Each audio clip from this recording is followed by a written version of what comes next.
EC గారు వచ్చారు. మరి వారి ఉద్యోగం అలా జరపకుండా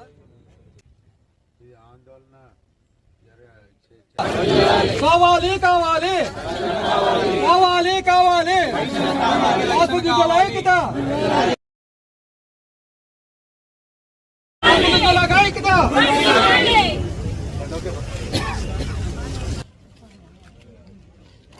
ఈసీ గారు వచ్చారు. మరి వారి ఉద్యోగం అలా జరపకుండా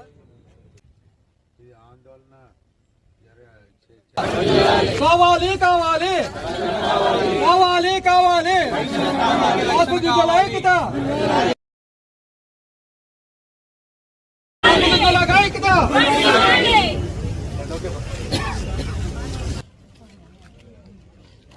ఈసీ గారు వచ్చారు. మరి వారి ఉద్యోగం అలా జరపకుండా